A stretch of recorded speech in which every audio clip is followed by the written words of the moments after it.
man Marcus Mariota impressed all of us with a memorable NFL debut against Jameis Winston. This week, he will face another Heisman Trophy winner when Johnny Manziel, who stepped in the game for Josh McCown last week and will start for the Browns this weekend. Stephen A., which quarterback has a better game when the Titans face the Browns, Mariota or Manziel? Eminem. You know why it's a tough call, Molly, Skip? Because I really don't know enough about both defenses this year, as of yet. It's not like Mariota has to play against Manziel or vice versa. They've got to play against those defenses. With Mariota, I will tell you that I think he's incredibly impressive thus far after 1 week. You know, and listening to Brian Billick, former Super Bowl champion coach with the Baltimore Ravens on Mike and Mike, I think it was yesterday or the day before, he was talking about what really surprised him was how Mariota just grasped everything so quickly. You usually don't see a young guy be that proficient in running an offense. Well, I got to give Mariota credit about that because this is a guy that threw about, you know, around 4 or 5 interceptions in this collegiate career, for crying out loud. This dude doesn't turn the ball over much. He seems to be precise, incredibly knowledgeable about the offense that he's running. Not throwing a lot downfield, but no, shoot, Tom Brady doesn't most of the time. So when we look at it from that perspective, you got to give credit where credit is due. In favor to your guy, Johnny Manziel, and the argument that you make in his favor, which I totally agree with you with. There's no Josh Gordon there. Who does this guy have to throw the football to? I just don't know. Other than Benjamin, which was a good 57-yard TD pass by Johnny Manziel to him, and he had beaten Cromartie on that play, by the way, a few plays before Cromartie ended up going down with that sprained knee. I'm just looking at it from the perspective, I don't see much of a running game in Cleveland. I don't see much of a passing game in Cleveland. So, therefore, how can I expect anything from Johnny Manziel? Whereas with what Ken Wisenhunt is doing in Tennessee, with what they were able to do to Tampa, although it was facilitated by a bevy of turnovers on the part of Jameis Winston and that Tampa Bay offense, along with the defense, boy, Lovie Smith better get that together before he loses his job. I got to tell you, I'm going to give the edge to Mariota. I'm going to assume that somehow, some way, he'll find a way to be effective because Ken Wisenhunt will help him. And I do have more faith in Ken Wisenhunt with Tennessee's offense than I do with Mike Pettin, who knows very little about offense. Seriously? I mean, I can't even believe you made the point. I mean, they don't even belong in the same sentence. It's like laughable. They don't. Exactly. Okay. That's what I'm trying to say. Listen, I give Mariota the edge by far here. Johnny Manziel has little to no shot in this game, and I'm not making an excuse for him. I'm making a very valid point. Johnny Manziel versus Dick LeBeau. Did you see what LeBeau did to Jameis last week in Tampa? We're talking about Johnny Manziel with no receiver you can name except for maybe Benjamin, no running back you can name, with a leaky offensive line and a first-time NFL offensive coordinator named John DeFilippo, who looked like he had no clue last week when he tried to force Johnny to go straight in place of Josh McCown and try to run Josh's offense. I'm sorry to interrupt you. Could you say that offensive coordinator? John DeFilippo. No, say it the way you just said it. Because see, this is along the lines of Rasho Nesterovic, Slava Medvedenko. Yeah. Well, it is. No, seriously.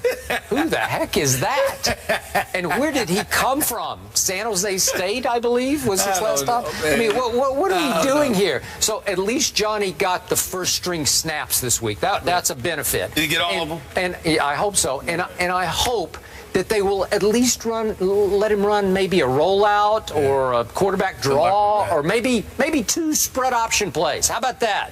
Let him do what he does, and maybe he will, as you say, survive this game. All right, we're going Mariota. Let's see how good he is, if he can go 2 for 2. Jake Cutler in the Bears are home card to the Cardinals. Stephen A's distracting me because we're talking about Cuddy. Will Jay shut up his critics? Oh, he got a nickname now. Yeah, Cuddy. When did he earn a nickname? Marty and Cuddy. When did Jay Cutler earn a nickname? Next. From Get Marty this guy Bennett. out of here. Yeah, come on. Keep up with probably as much as any team in the league. But I don't fear him, I can tell you that much. I'd much rather have a win against a first ballot Hall of Fame coach, you know, and Belichick than a slappy coach. I mean, shoot, he's going to get what I got. Go, you got him. We got the Gronk. We're putting Kong on them. I get it. They got all the trophies, and they got the record says what it is. But, you know, I think we got the same record as we had in that stadium on Sunday. It's a brand new team, and we'll see what happens. Don't talk about it, be about it. On Sunday, we'll see who can walk the walk, Belichick's Pats or Rex's Bills. Which team has the mental edge heading into Sunday, Mr. Bayless? I believe the New England Patriots won this week psychologically with one line from its head coach, from their head coach. Let's hear it. We've done okay. I think we've done okay against Rex Ryan. That's what Bill Belichick said. And that closed the case and closed the week for me. I like Rex. I love him in his press conferences and his media sessions. Loved having him on a show when we visited up to the training camp. He's the biggest thing in Buffalo since Jim Kelly retired. That place is going crazy over Rex, and it's in large part because of his persona and his showmanship and his mind gamesmanship that he plays with Belichick and Brady. That excites that region. That place will be on fire this Sunday. But I thought that Rex got a little too full of himself this week. And I thought he talked and talked and talked to the point that, and I'm just guessing on this, that Tom Brady will no longer be distracted by the mind gamesmanship that he so brilliantly usually plays. I think Tom Brady will be infuriated by it. And I'm going to say this again. I believe you're going to see Tom Brady once again be on an 07 style mission in which he's going to take Deflategate out on opponent after opponent after opponent. And the one he would like to most take it out on, just because they've had such a rivalry, and if any head coach has, quote-unquote, owned Tom Brady, it is definitely Rex the Hex Ryan. But in this case, I think he's going to relish taking it out on Rex's new football team. I'm sure Tom Brady respects the heck out of this defense, and he will take great pleasure in picking it to pieces. And I believe he will. I picked 24-21, and I know that doesn't sound like great conviction, but I think you'll walk away from this game saying, you know what? They walked in with the psychological edge, and they proved once again they're just a little better than even these Buffalo Bills. And I've got the Bills as a wild card team. That's not going to change off this game. But I think edge going in, Brady, Belichick. The Killer Bees advantage. Let's take a moment in all seriousness to dissect and highlight Rex Ryan. The last couple of years in New York, Rex Ryan's act came across as a bit buffoonish.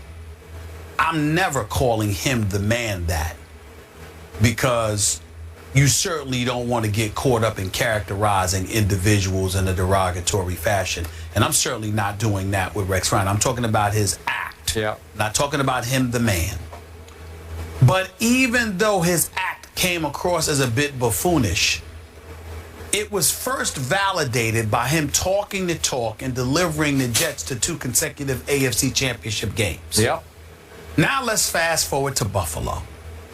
He gets fired from the New York Jets job. He comes on the set with us at First Take when we went to his camp. And even though I had no enjoyment whatsoever being up there in Foxborough with New England, I thoroughly enjoyed being in Rochester, New York. I love Foxborough. Well, I didn't like being up there because the New England Patriots were busy practicing and they never came on the show until the last 5 minutes. That's what they do. They're about winning football games, not being on I didn't want to be there, but I loved being in Buffalo and I loved being in Florham Park, New Jersey. I have no problem with them stiffing us. They were very good to us. They were the Jets and the Bills were first class all the way. Let me just say that. And the better team is the New England Patriots. All right, that don't mean they ain't classless. Now let's get back to it. No one's ever accused them of being classless. I'm talking about towards their guests. That's all I'm saying. I mean it, and that's that. Now let me get back to the Bills.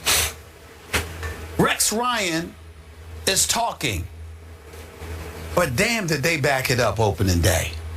They ran the Indianapolis Colts out the stadium. And all I'm saying to you, Skip, is this. Let's give the man credit. Because you have called him maybe the most brilliant defensive mind in all of football. Not maybe. Okay, not maybe. Yeah. you're going up against a guy in Bill Belichick who at one time was considered a genius. But when he goes up against Rex, you say Rex doesn't give him anything because Rex doesn't have to take a back step towards him as it pertains to defense. All I'm saying is that Rex Ryan has earned the right from a defensive standpoint, particularly when you see the defensive personnel that he has at his disposal with this Bills team. Rex Ryan deserves the right for us to step back and say, let's see. Yeah. Because that's where I'm at. Because it's not just Rex Ryan talking with no personnel to work with. Now, when he told me the Jets were going to win, you know, because they were going to score points, and I'm looking at Geno Smith as your quarterback and Eric Decker as your number one wide receiving offensive option, I knew that was a joke. But when you tell me we've got some studs because you went out and got LaShawn McCoy, because Sammy Watkins is your wide receiver, okay, because Tyrod Taylor is somebody that can make things happen. And then I look at this defense with Hughes, with Kyle and Mario Williams and these boys, and Marcel Darius coming back. I'm like, whoa, and Gilmore and those guys. I'm like, okay, these brothers can get at you.